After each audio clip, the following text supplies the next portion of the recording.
good morning everyone. And for those who are watching online, good morning, magandang umaga. Yes, hindi ko na... Whew.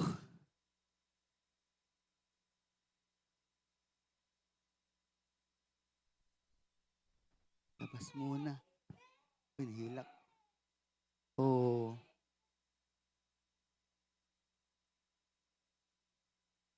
Tatay is here. Oh, sorry. Yeah.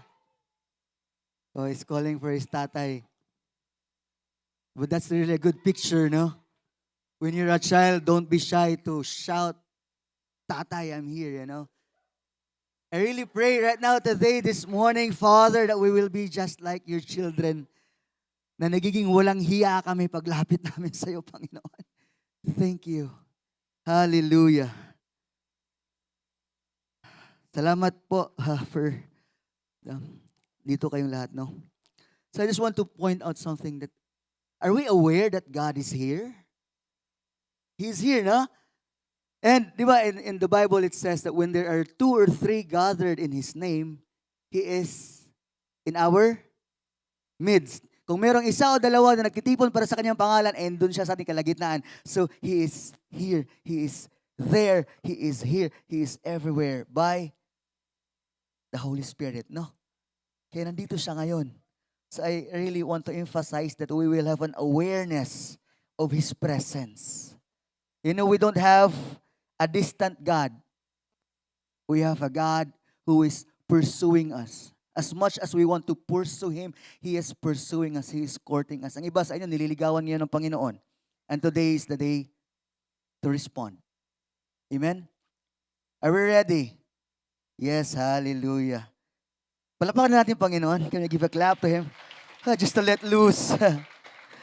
Oh, you know, we were so blessed, diba, last week when Pastor Paul was here, and also the Saturday before that Sunday, and I've heard him for many years now, and it's what he cares about, that the truth about that our Father is in love with us. It's the game changer, In my life, it was the game changer, and up until today, this is what is propelling me to continue. Why? Because I have a proud Father in heaven who believes in me. You know, I'm still nervous. Maybe you notice it. Nanginginig pa rin yung tuhod ko. My knees are still shaking. My heartbeat is fast when every time I step in something like this. And what I actually one thing that encouraged me with Pastor Paul Yadaw, actually, when he was with our retreat one time, when he said, like, every time when he would face a crowd there in Pakistan, he always remember that he has a ring on his finger, a robe on his shoulders, and sandals on his feet. And I took it. Sabi ko, Lord, meron akong balabal sa aking balikat eh. I have a robe on my shoulder. I am a royalty. And you are a royalty too. Amen? Yes. So, let's continue. No? Diba? We just had our 3rd year anniversary. Amen? Hey, that was so good. We were full house that time. Grabe, overflow. Ang dami. There were so many people and just celebrating of God's faithfulness with this, gathering. And one takeaway that I got when Pastor Jeff was sharing is he spoke about next step. Kasunod na hakbang. Every one of us here has a next step. Can you say to yourself, there's next step for me? Amen? Amen. So, merong kasunod na hakbang. You are not just a church attendee. Hindi ka lang attend dito. There is far more. There is a purpose. Amen? So we will go there, no? So, today, I will talk about next level obedience, no? Next level. Sinong gustong mag-level up dito? Amen? Oh, hey, hallelujah. Sa mga games nga lang, gusto niyo mag-level up, di ba? How much more kay Lord? Hallelujah. Who wants to level up with his relationship with God? Amen? Yes, and you are in the right place because this church believes in your calling. Napansin niyo ba yun? We are so blessed to have such young people, that are passionate for God. And that really encouraged me why I'm here. Hallelujah. So, we will talk about about obedience, pagsunod, no? Sino gustong sumunod? Amen. No? Sumusunod ba tayo sa magulang natin? Do we obey our parents? Hindi Kuya Jay. Mamaya, susunod na kayo. Sabi, wala pang hugasin. Sabi, ako na maghuhugas ng plato na. I will wash the dishes. Amen. Amen. So to be obedient means listening attentively to divine instruction and responding positively out of reverence of our Creator. No? Pagsunod, what we're talking about this morning is obedience to God. No? It's higher calling. No? But actually, parang napakataas, but it's our purpose. Design, sunod. Sunod, purpose. Sino nakaalala nun? Preaching ni Pastor Jeff. Design, designer, purpose. No? Talagang, hindi ka lang dyan nakaupo. You are not just a sitting, human there. You have a purpose. Hallelujah. Can you say to yourself, I have a purpose? I want to stir up something in our hearts this morning kasi, our lives has purpose kasi. And that purpose is the purposes of God. Hallelujah. So, we are not obedient to gain approval. We obey because we love Him. And it's our destiny to reach our full potential in Him. No, we don't obey to gain approval. We obey because we love. Hallelujah. We come to church because we love God. Amen. And if it's not our motivation, it should shift. It should shift. And it will shift if we just let Him. No need to strive. We just let Him love us, and then we can love. We cannot give what we don't have. But if we receive that love, surrender, we can pass on what we have. And don't think that you have to be so holy and then to give. No, what you have right now is more than enough. 5 loaves and 2 fish. Tama ba? Diba? What you have right now is more than enough. So, and I've seen so many people giving their 5 loaves and 2 fishes every Sunday. Coming here early, the coffee team, they're doing great. They know na may timpla. Sakto lang. Not too much. Di ba? So, you're doing a great job, mga kapatid. Mga anak, mga pamangkin, because I'm 40-year-old. So, some of you here are supposedly my kids already. But we are brothers. If there's one title that I want to have, I want to be called your brother. Brother Jason. Because mga anak tayo ng Diyos. Amen? Hallelujah. So, obedience is love, no? Sabi nga, in John 15 verse 4, you are my friends if you do what I commanded you. No? And di ba? So, when we obey, it means we follow, no? No? Kung sumusunod ka, ikaw ay, di ba? Sumusunod kay Jesus. So first, obedience to God actually right now in our time is like, it's just an add-on. Tama ba? You go to church, Sunday, 1 to 2 hours every Sunday, just an add-on to our existing lifestyle. That's what is being marketed right now. Everywhere, in every media platform. Sige, the world is fine with us gathering here. Okay lang sa kanya, mag-church ka na, mag-church doon.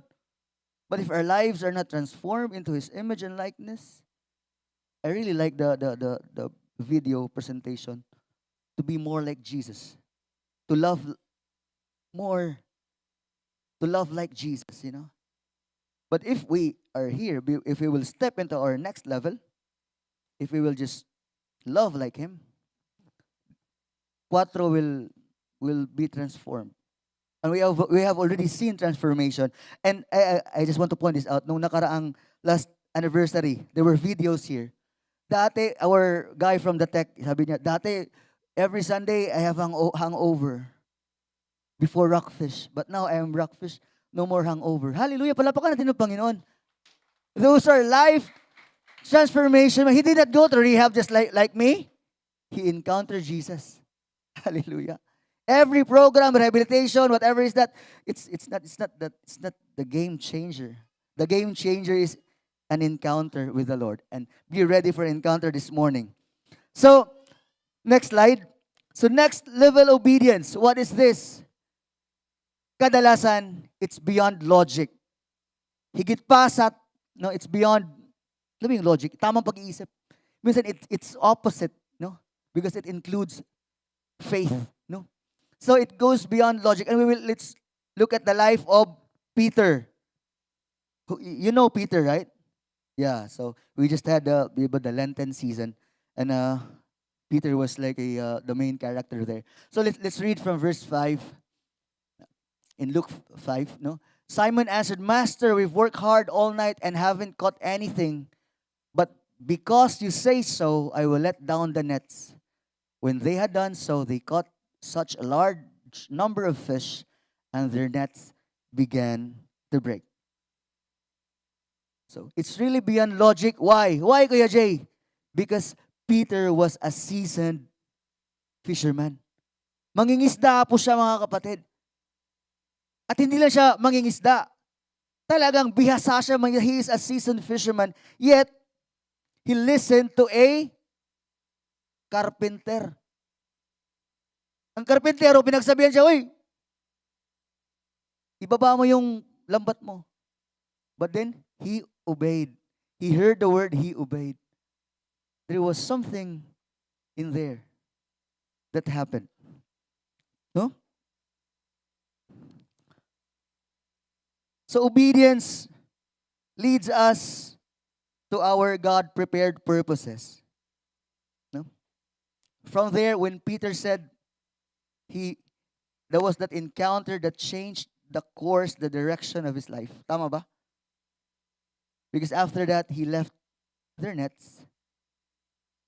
And even the catch, it was not written there in the Bible. But sigurado, may nakuha sila, di ba? Their nets began to break. So the fish, they left it, their livelihood, his life, di ba?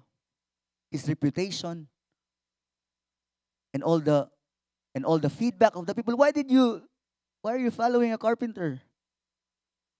He did not listen to the naysayers because he heard the voice of Jesus. Beyond logic talaga. Talagang hindi mo maiisip yun. Dito ipagpipray mo pa ng, maybe with us, no, I will still pray. We will fast for 21 days or whatever. Lord, is it really you? Is it really you, Lord? Is it? No. Walang mangyayari. You know, sometimes we make it too complicated. Di ba? Because we don't want to obey. This is really the maging prangka lang tayo, if I have to be straight. You know, sometimes we tend to really, wrestle with God because we don't want to do. We just want to do it. Actually, it's just easy. It's not complicated. It's about just to receive and, hear and obey. Following Jesus makes us walk in His steps. Amen? Kasi nauna siya eh. He's walking ahead and we follow in His steps. Amen? So we are not blind followers. We are following Jesus and we are walking in His steps. And His steps, His finished work. We are walking in the finished work of Jesus. We can overcome, you can overcome anything, as in lahat in life, because of Jesus who is in us, the hope of glory. For Him, who still remember the Awake and Abide conference? For Him, to Him, and for Him. Diba? Galing sa Kanya lahat. No? It's available for us. So we will step into our destiny. When we walk in His steps, we are stepping into our destiny. Hallelujah. Sabihin mo nga, tadhana. Ang tadhana ay hindi magkaroon ng jowa. Destiny is not having a boyfriend or a girlfriend. Our destiny is to be with our designer. Hallelujah. Amen. Palapakan nga natin ang Panginoon. Another story that is beyond logic is the wedding at Cana in John 2, verse 1 to 10. Alam niyo yung kasal na yun? Maybe I will read. On the third day, there was a wedding at Cana in Galilee, and the mother of Jesus was there. Jesus also was invited to the wedding with his disciples. When the wine ran out, the mother of Jesus said to him, "They have no wine." And Jesus said to her, "Woman, that does this have to do with me? My hour has not come yet." His mother said to the servants, "Do whatever he tells you." Now there were 6 stone water jars there for the Jewish rites of purification, each holding 20 or 30 gallons. Jesus said to the servants, "Fill the jars with water." And they filled them up to the brim. And he said to them, "Now draw some out and take it to the master of the feast." So they took it. When the master of the feast tasted the water now become wine and did not know where it came from, though the servants know where it came from, the master of the feast called the bridegroom and said to him, "Everyone serves the good wine first, and when people have drunk freely, then the poor wine. But you have kept the good wine until now." The servants, they did what Jesus told them. Beyond logic. Imagine if you're if you're the one getting the water. Magiging wine yan, ha? You will, for me, I will already, because I'm advance ako mag-isip eh. Di pa ako, ikaw na. Sabi mo, di ba? You do. I will push another one to put water there. And when something is wrong, I can just escape. But these servants, they did. And what happened? Miracle happened. He turned water into wine. And I have seen so many miracles here. Many lives that are being transformed because of Jesus. Hallelujah. So, if obedience is a precursor to a miracle, no? Ang pagsunod daw ay isang pangyayari bago ang isang himala, no? And we have heard that, no? So, my question is there a time that you felt God ask you to do something? Is there a time? Or is He speaking to you right now to do something? I also include myself. Is there God? Yeah, I know God is speaking to me with not just something, but many things. What are we doing with this? Nothing will happen if it's just, we know that He's calling us, but if we are not adhering, if we are not responding, nothing will happen. So if God is speaking to you to make that next step, to make that next level of obedience, I think, not just I think, I believe He is worth our yeses. Amen? You know, for the last Sundays, we've been singing about this song, He is worthy, worthy of all. Worthy. I forgot the title. But we've been saying He is worthy. Sa Tagalog po, ang worthy, karapat-dapat. Is He worthy? Really? Worthy ba talaga si Lord? Is He really worthy of our lives? Is He worthy of your time? Is He worthy of your, talents? And we've been saying, Lord, you are worthy of it all. For from you are all things. And right now, mga kapatid, we have a chance to really, Lord, karapat-dapat kay. Bibigay ko to, Panginoon. I will pour out my alabaster at your feet because you are worthy. That's next level obedience, mga kapatid. And you are called, we are all called to step into that reality. Because we are His. You are His. You are His. You are His. We are His. No? So next point is, next level obedience is mostly unpopular. No? Hindi siya sikat. No? It goes beyond the normal. The pattern of this world, just be a lukewarm Christian. Church lang. My day mo. Praise. But our lives are not really reflecting godly values. But I'm not here to condemn us. Because there's no condemnation in the Lord. Every day is a chance to be like Jesus. Ako rin. Si Kuya Jay niyo rin. Me, I fail, man. But that's why I'm walking living in the road of repentance, because His grace are new every morning. And He's not kicking us out kung nagkamali tayo. He's drawing us near. Amen? So, next level obedience is unpopular. So they pulled their boats up on shore, left everything, and followed Him. Imagine, they had a catch. No? Maybe they were famous because their nets began to break and they were fishing in daylight. Because usually, pag maaga kasi, wala yung isda, ilag yan.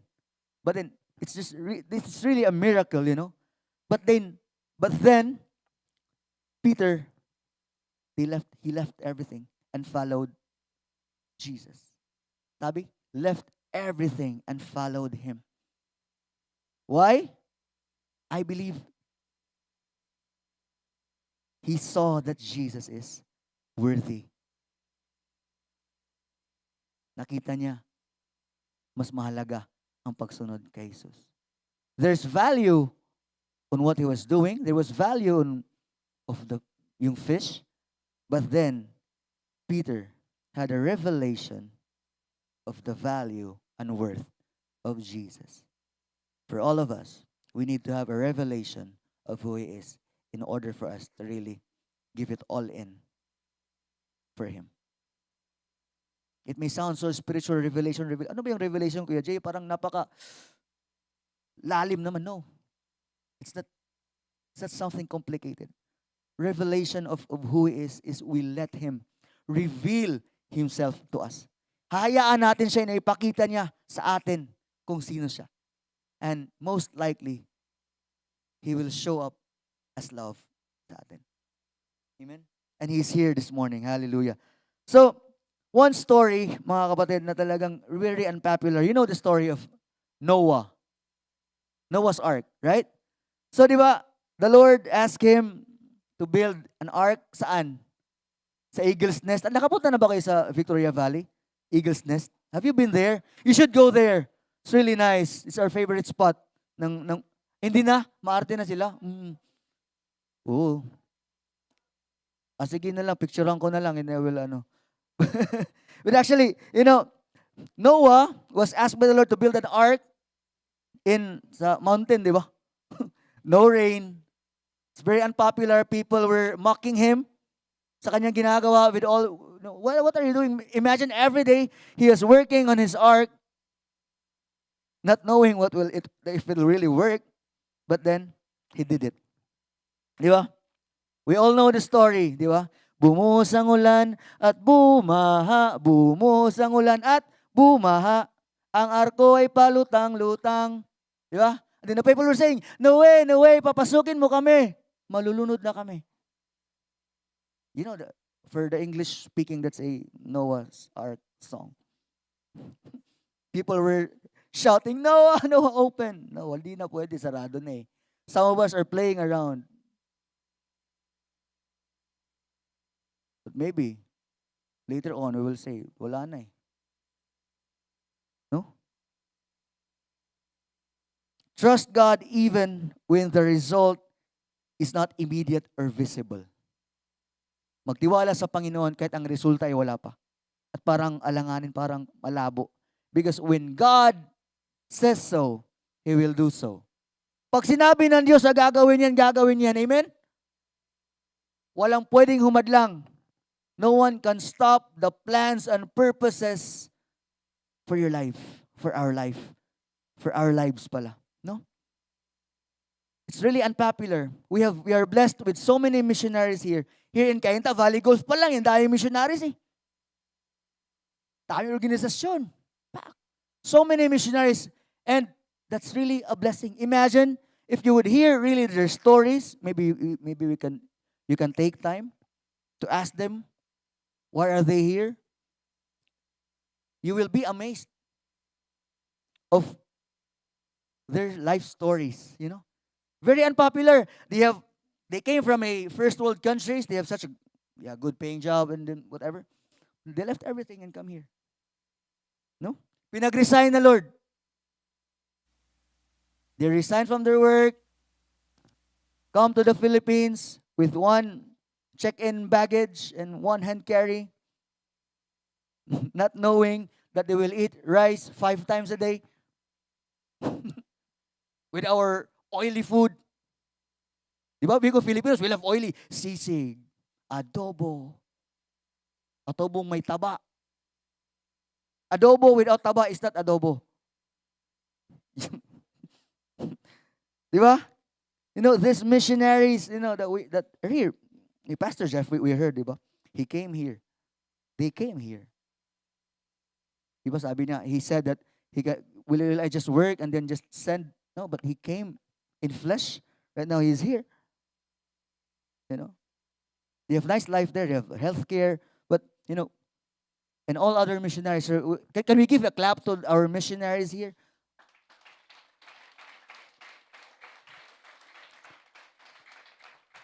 The cross-cultural missionaries talagang diving into our culture because of Jesus.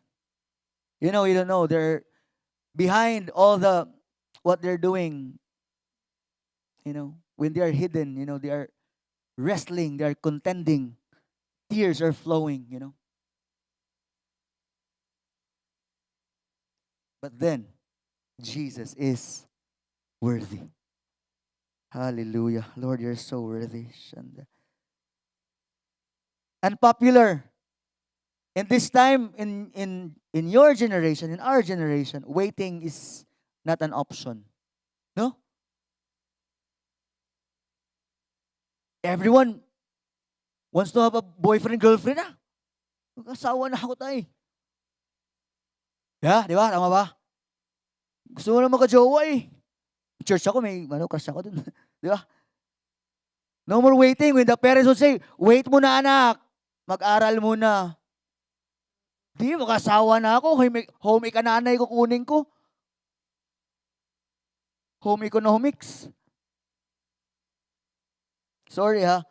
But, you know, waiting. But you know, there's purpose in waiting, you know.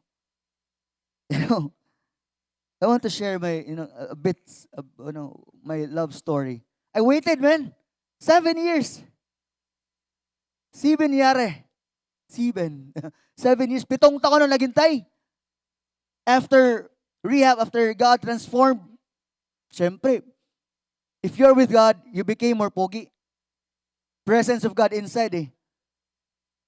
Yeah. Tingnan mo yung katabi mo. Look at, di ba? Pogi, no?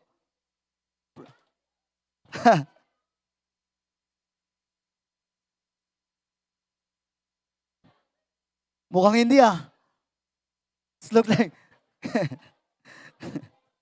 joke lang. No, it's true. Okay na.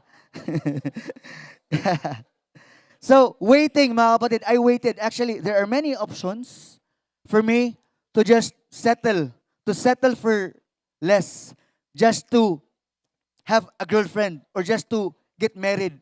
Kasi I'm behind na eh. I was like 30 plus na eh. When you're 30, parang wala nang will ni Lord nun. Talagang kailangan ko ng kumiho. Talagang paspasan na. Pag merong kumagat sa pain, banata na agad. Yeah? But then, is there like, maybe I have to translate this. When you're 30 and then you are looking for a partner, I think the first one to get the bait, you will just go for it. But then when you are obedient and you know the plans of God, you will wait. Amen?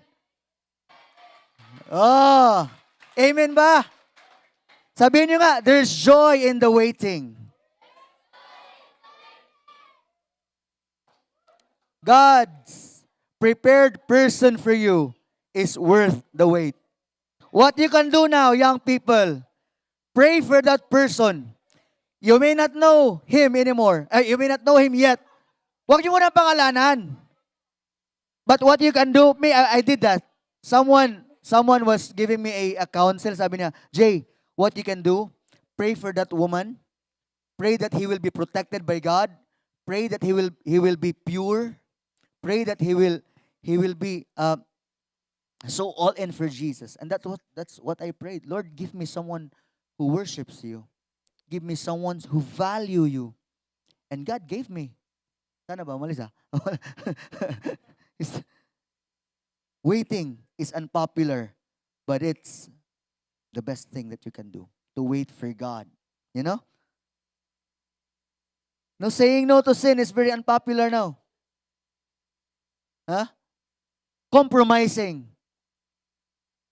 is popular. Okay lang yan. Okay lang yan. Pastor Paul said this, what's very famous now is peer-to-peer counseling. Tayo-tayo na lang, huwag na tayong lumapit sa pastor. Let's not go to our rock group leader because we are settled. Peer-to-peer counseling. Why? Because they would just, okay lang yan. Okay lang yan. Because they will just agree. And that's not Christ-like. I don't know if you remember, we had a preaching, that real Jesus, he's not just a barkada. He's God. The one who is here right now, who is in our midst. Yeah, he's our friend, yet he is God, he is holy. And he should be revered. Ginagalang siya dapat, pinaparangalan siya dapat. Dinadakila itinatanghal. Hallelujah. You will be mocked when we follow Jesus. Siguro some of you here are persecuted by your family, by your peers for coming here. But don't worry. Jesus was persecuted. Don't worry. Great is your reward. Don't worry. Marami-rami tayo. Jesus is the best thing that could happen to us. And that is our life purpose. Jesus is our purpose. We are designed for Jesus, and our purposes is Jesus. Designer, purpose. Nilikha ka dahil meron kang layunin. No? Hindi ka lang nilikha ng Diyos para mag-exist lang. Some of us has broken backgrounds here. We have been orphaned. Di ba, Pastor Paul is really talking, that's his life message. Turning orphans into sons and daughters. But then God is changing us. You are not an orphan. Kaya nga, I don't want to call yung mga children's home, di ba, in the Philippines, orphanage yan. Lumaki sa orphanage yan. I always hear people would say, especially us, tayong mga Pilipino din, we are our co-Filipinos, they look so down on like, nasa orphanage yan. I don't call it orphanage. Children's home. Because they are not orphan. We are not orphans. Amen, Pastor Art. You are not an orphan. You may have an absentee father, wala kang amang kinagisnan, but you are never orphan. You are created and God is pleased with you. I want to tell you, God is pleased with you. Nalulugod ang Diyos sa'yo. May layunin ka. So don't settle. Don't devaluate your purposes, no? Huwag niyong ibaba yung halaga mo. No? Amen? It's really unpopular to follow Jesus. But sabi nga, di ba, in the Bible is saying, John 17 verse 3, like what, you may gain the world but lose your life, no? And eternal life, di ba? Ano ba eternal life? The eternal life is that we will know the Father. Eternal life is that that's one part, no, nung malangit tayo. But then sabi ni Lord when he was praying that the hour has come, sabi niya, that they may know you, the one who sent me. This is eternal life, mga kapatid, brothers and sisters, that we will be in the arms and bosom of our Daddy God.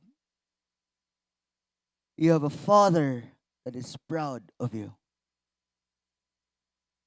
That may sound unpopular again because this world is promoting independence. That I can do it, I can do it. No, you can be dependent to our God, to our Daddy God, to your Abba Father, your Tatay. And He is here. He is not distant. He is here. He is here. He is here. He is here. He's embracing us. Being with our Father is our destiny. Just like Pastor Paul said last Sunday, I am the way, the truth, and the life. No one comes to the Father. Ang tatay ang destinasyon. And that destination is not like, oh, kailan to mangyari? It's already happening here. It's already happening. We can arrive in the arms of the Father. If you're a prodigal, actually, di ba, the prodigal word, look it up in Google. Actually, it's like the one who spent a lot. So we can also call that father the prodigal father, actually. It's lavishly loving. What's the Tagalog of lavish? Labis-labis. Tama, di ba? Sobra-sobra. Labis-labis niyang ibinibigay sa atin ng kanyang pag-ibig. Hallelujah. So that third point, next slide. Next level obedience is ready to sacrifice. Let's go back to the Old Testament. Si Abraham. No? Sometime later, God tested Abraham. He said to him, Abraham, here I am. He replied.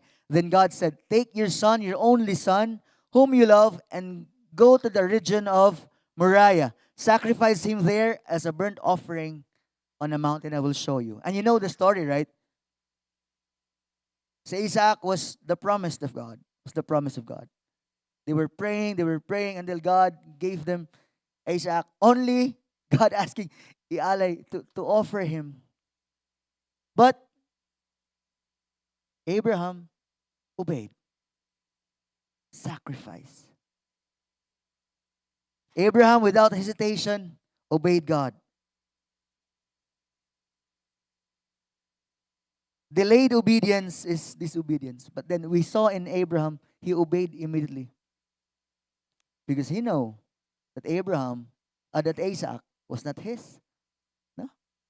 So but that's actually also for us parents, the children that we have, they are not ours. They are just being, entrusted to us ng Panginoon. You know? But then, when Abraham obeyed, what did the Lord do? He gave a sacrifice. Di ba? And that what we can call him Jehovah Jireh. God provides. God is providing for us. We cannot outgive him. Really. We cannot outgive our God. When we give something to him, matik yan. It is his economy to give in abundance. Try nyo. What you have is enough. He's ready to sacrifice. And who is our greatest model, our example? Next slide, please. Our ultimate example of next level obedience. Si Jesus. Si Jesus. Being found in appearance as a man, he humbled himself by becoming obedient to death, even death on a cross. Jesus laid down his life out of obedience, out of love. His obedience was rooted in love. Is rooted in love, not was, is rooted in love. Grabe, no? Sabi niyo nga, grabe. That's what Jesus did for us.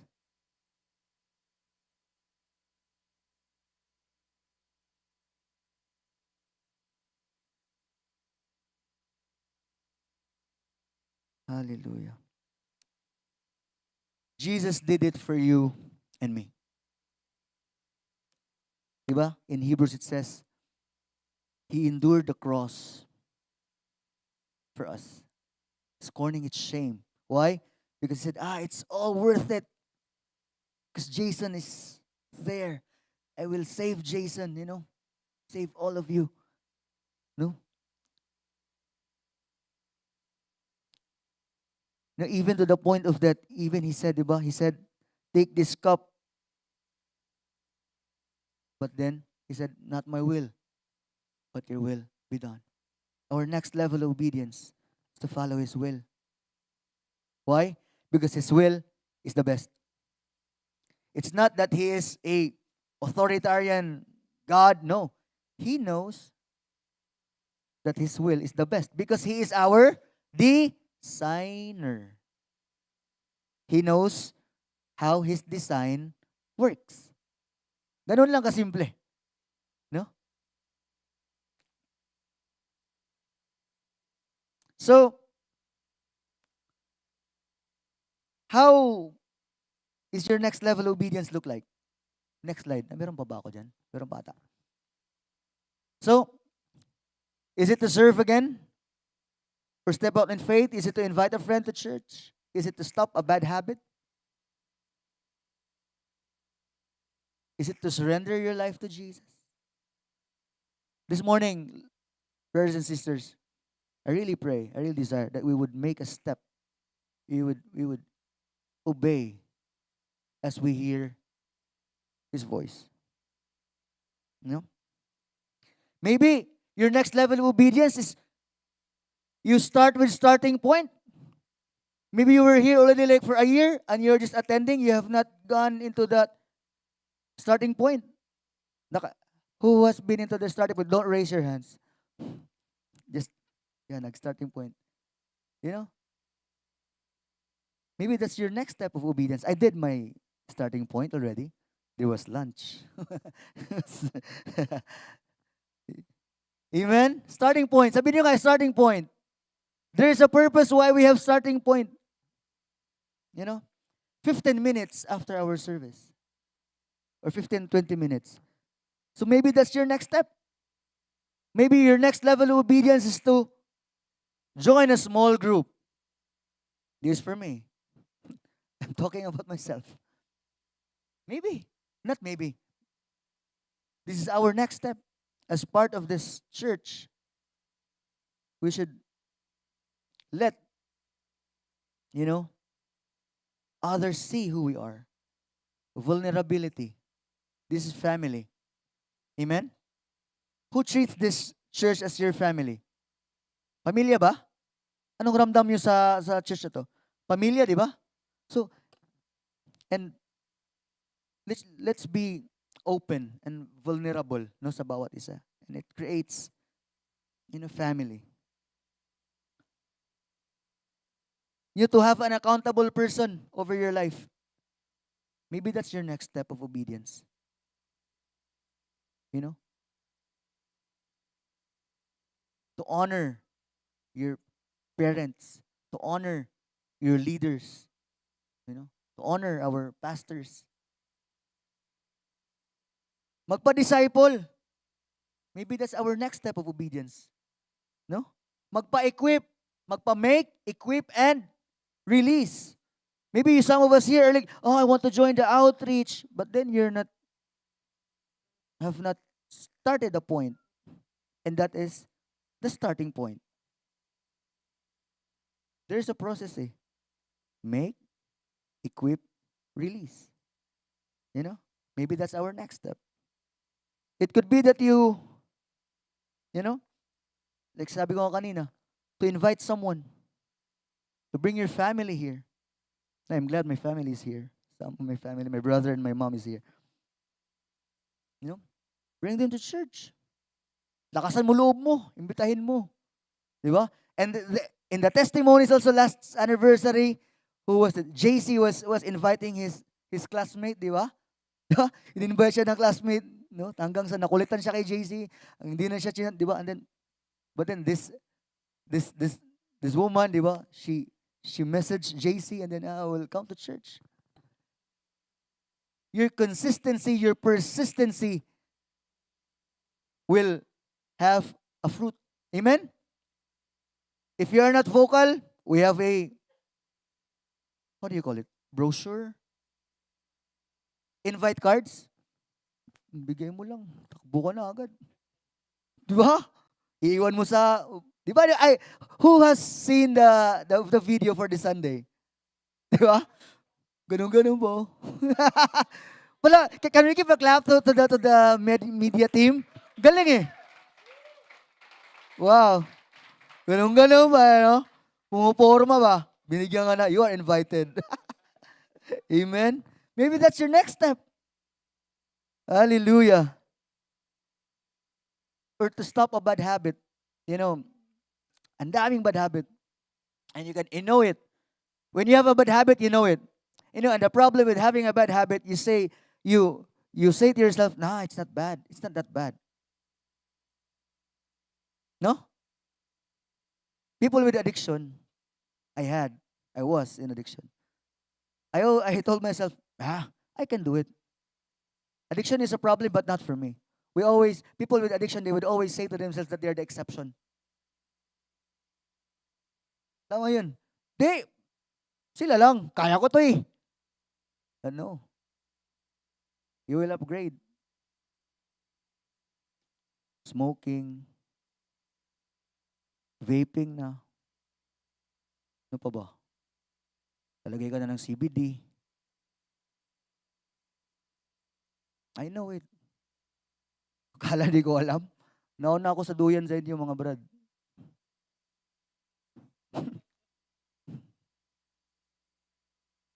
I'm not here to condemn. I'm here to just speak facts. It will not lead us to our destiny. It will lead us to destruction. Every week, I go to the jail. Here sa Cainta lang. There are many people there from New Birth, from dito, all over. San Buena. And I also go to a reception and action center ng DSWD. I see some kids, young people being mixed there. That's not their destiny. That's also not the destiny of the fathers. 90% of those who are incarcerated are fathers. Men, tayo. If we will not step into God's purposes, hindi malabo. Maging ganon kahinatan. No? So what's your next step? What is our next step? Maybe our next step is to come home. Maybe your next step is to come home back to the Father. Let's go back to Peter.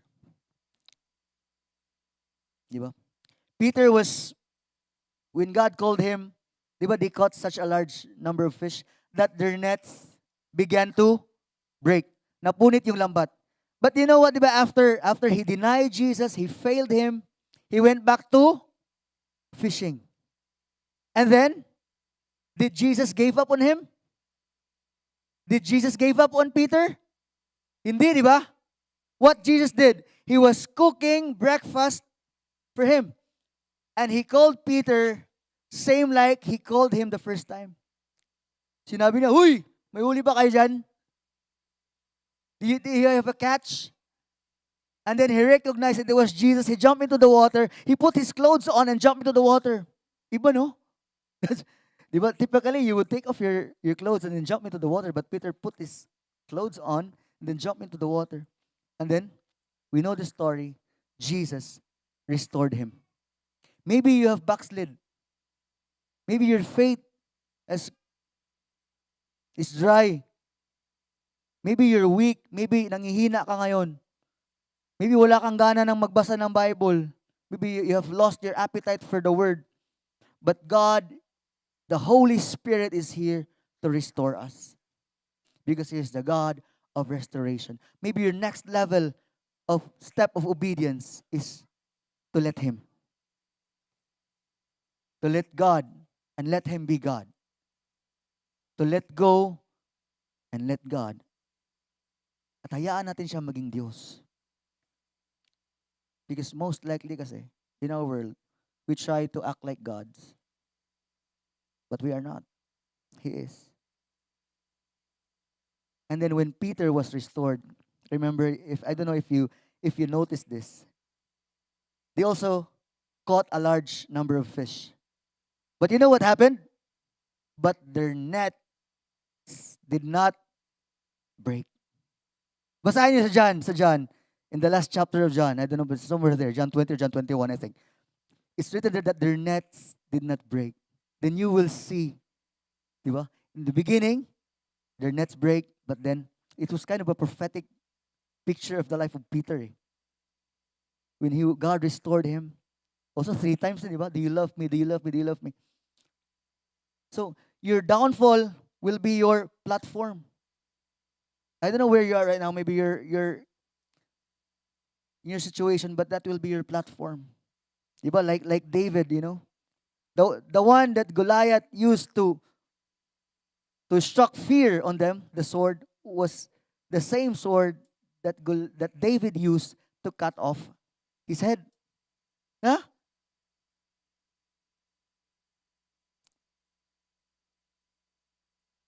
So what I want to tell us this morning is, let us step into what God wants us to do.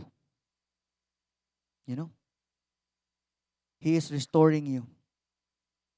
Inaayos ka ng Panginoon. If you are weary and broken, come to the altar. We just sang that a while ago. Diba? Lapit. It's not complicated. All that I have said is like really big steps of faith. Maybe you're not there. We are not there. But what we can just do this morning is just to allow Him. To allow Him. Hayaan natin siya na halukayin yung puso natin to stir up something in our hearts and respond. Obedience is making step. Obedience is faith. Do you have faith in God? We have faith, right? So we obey. It goes beyond logic. It's unpopular. Yet, Jesus is worth it.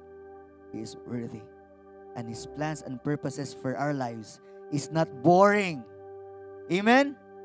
Hindi boring ang mga gawain ng Panginoon. Amen? So I really feel now that God wants to restore us, just like Peter, for some of us here. And I'm telling you, after Jesus restored Peter, what happened? The Holy Spirit came. And who was the one preaching early morning? It was Peter. The one who denied Jesus. The one who received the word, "Get behind me, Satan." Di ba pinagsabihan si Peter nun? Lumayo ka nga sa akin, Satanas. Kung ako yun, uuwi na ako. Napaka-harsh naman ng leader na to.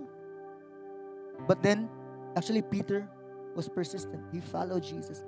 And then, he was restored. He was preaching in front of so many people. 3,000 were saved. Amen? We can step into this, mga kapatid. Why? Because of Jesus. Because of the Holy Spirit. Because of our proud Father who is cheering us on. Hallelujah. I want to pray. Can we close just our eyes? Just to let Him. Let's give time.